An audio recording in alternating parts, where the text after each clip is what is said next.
The empire had mathematics on its side. It always did. 10,000 years of siege logic had refined the calculus to something almost elegant. Surround, cut off, wait. A town without supply lines was a town already dying. The army outside the walls needed only patience and the slow arithmetic of attrition. The empire's commanders understood this. They settled their camp, rationed their certainty, and prepared to grind. Wol-yeong stood at the parapet in the gray hour before dawn, looking out at the cook fires strung along the imperial line like a second constellation.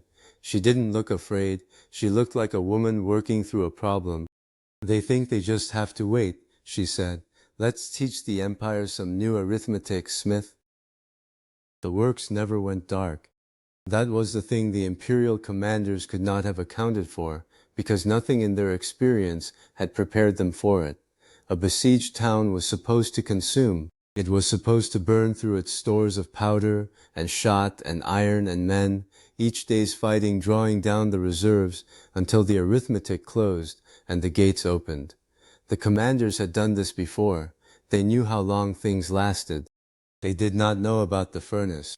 I remember standing in the works on the third night of the siege, the floor trembling faintly with the rhythm of the stamp mill, the air thick with charcoal smoke, and the copper smell of cooling iron.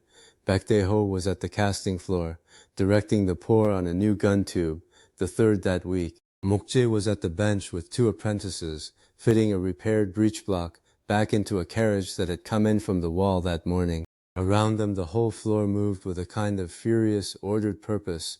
Ladle crews and mold setters and shot casters and the grinders working the finished rounds to dimension. It looked like chaos if you didn't know what you were watching. If you did, it looked like a clock. We didn't have an arsenal. We were one. I told Baek as much when he looked up from the mold and caught me watching. He wiped the sweat from his jaw with the back of his wrist and grinned, and it was the grin of a man who had found the exact right use for everything he'd ever learned. "This furnace has fed a town," he said. "It can starve an empire." From across the floor, not looking up from the breech block, Mokjae called out, "We're faster than they can break them." He wasn't wrong. The Empire's siege guns were destroying our artillery at a rate their commanders had calculated with care.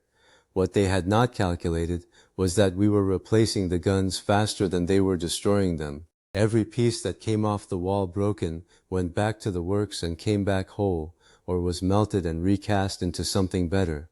Every round expended was replaced before the barrel cooled. The rotating crews, Doh Gwang's insistence, drilled into them through the weeks before the siege, meant no battery ever went silent from exhaustion. The men rested, the guns did not. The inversion happened slowly, then all at once. The Empire's supply lines ran 200 li back to the nearest depot. Ours ran 50 paces from the wall to the casting floor. Every day the Imperial Army held the siege, their powder reserves drew down, their shot stocks diminished, their horses ate through forage that had to be hauled from farther and farther away. Every day we held, we made more than we had the day before. The attrition was running in the wrong direction, and somewhere around the 5th day the Empire's commanders must have begun to feel it, though perhaps they could not yet name what they were feeling. Doh Gwang walked the batteries every morning like a physician making rounds, checking the guns, checking the crews, checking the powder stores with the same methodical attention he brought to everything. He had no patience for heroics and none for despair. What he had was process. "We don't burst because we tested," he said, to no one in particular and everyone at once, moving along the line with his hands clasped behind his back. "We don't run dry because we make more.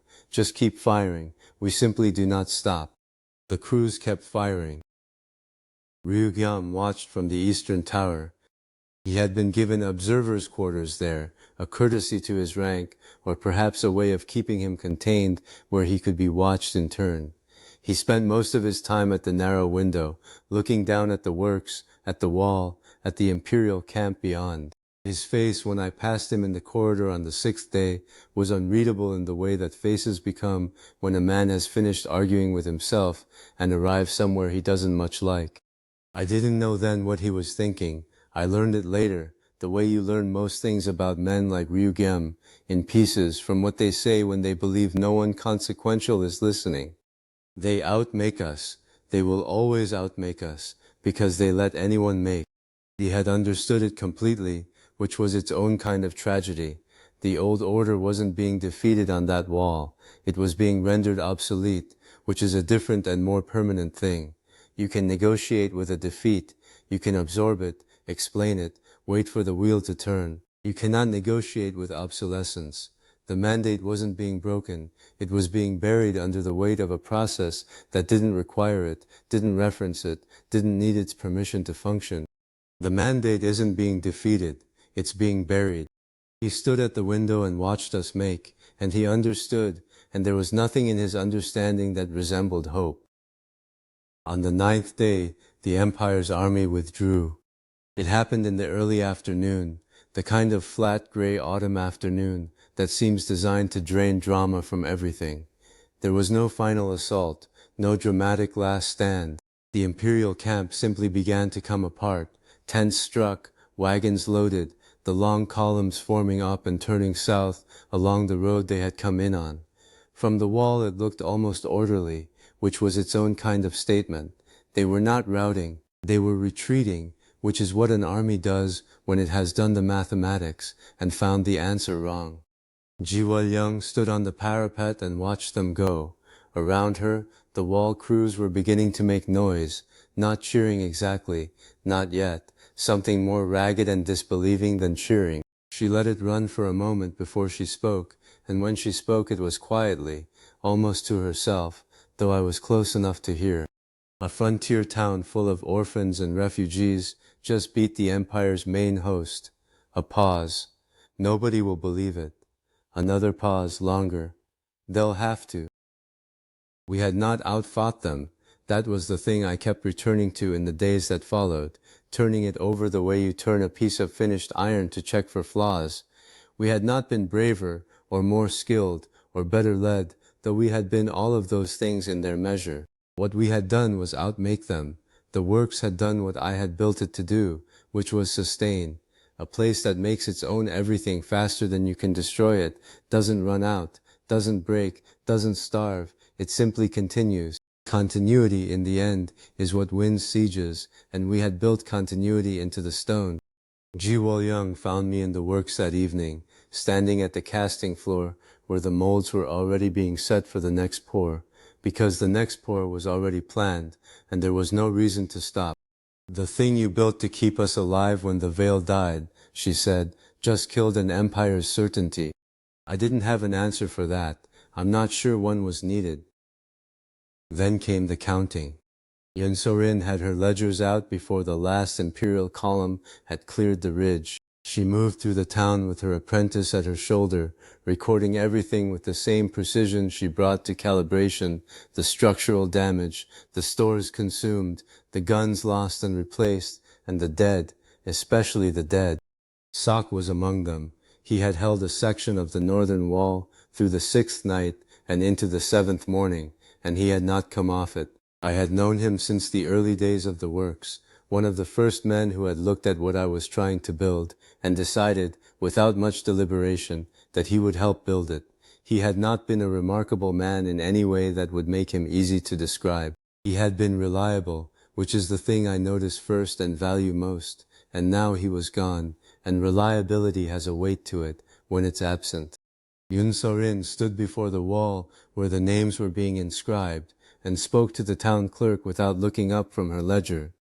Write their names, old families and refugees, the same list, the same honor. They held the same wall. The clerk wrote. The names went down together, in the same hand, in the same ink, on the same stone. Whatever distinctions had mattered before the siege, who had been born here, who had come in hungry from the roads, who had been granted papers and who had not, the wall had settled the question in its own way. They had held it together. The record would say so. The grief and the relief ran together through the town in the days that followed, the way two streams run together after a heavy rain, neither one quite distinguishable from the other. People who had not spoken before the siege found themselves sharing meals. Old families who had resented the refugees found themselves unable to remember exactly why, or found the memory present but somehow weightless, the way an old injury sometimes stops aching without your noticing the moment it stopped. Baek Tae-ho sat across from me at the workbench 2 days after the withdrawal, a cup of barley tea going cold between his hands, staring at the casting floor with an expression I had not seen on him before. "We beat the Empire, Smith," he said. "How is any of this real?" Cho-young, passing behind him with a stack of mold frames, didn't break stride. "It's real because we made it real," she said. "Same as everything." Baek looked at the floor for a moment, then nodded and picked up his tea. Ryu Gyeom left on the third day after the withdrawal, before the last of the imperial dead had been properly attended to. He rode out through the south gate in the early morning with 2 attendants and no ceremony, which was how he had arrived and which suited him. I watched him go from the gate tower. He did not look back. Men who have arrived at a conclusion rarely do. Later I would learn what he had been thinking in those last days, or something close to it, the shape of his understanding, if not its precise texture. It was over the day he touched the anchor. "I'm the only one who stopped pretending."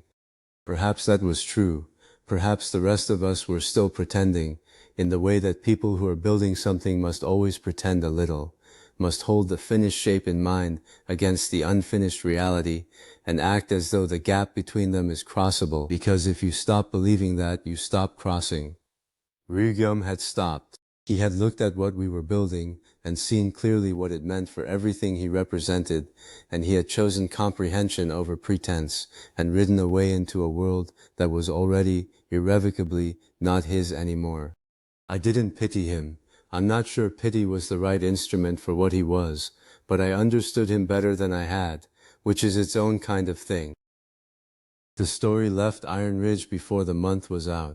Traders carried it south along the mountain roads, refugees carried it east toward the coast, soldiers who had served in the imperial army and survived the withdrawal carried it home in their packs like contraband, something they hadn't meant to bring back but couldn't leave behind, a frontier town, a failing vale, orphans and refugees, and a furnace that never went cold.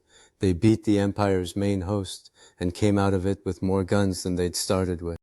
Every dying frontier that heard it asked the same question. I know this because the letters began arriving, cautious letters, from headmen and minor lords and desperate town councils, in places I had never heard of, asking careful questions about furnaces and molds and the particular mathematics of making your own shot. They didn't always use those words, but that was what they were asking. What if we made our own? That question, once loose in the world, does not go back in. You cannot besiege it, cannot starve it, cannot send an army sufficient to surround it and wait it out. It travels on its own, finds its own footing, takes root in whatever ground is desperate enough to receive it. The empire could defeat armies. It could not defeat an idea that had already demonstrated its arithmetic. That was the future, arriving, not with banners or proclamations, but in the quiet way that useful things arrive, one question at a time, in letters written by tired men in cold rooms, asking whether what they had heard was true, and whether it could be done again, and where they ought to begin.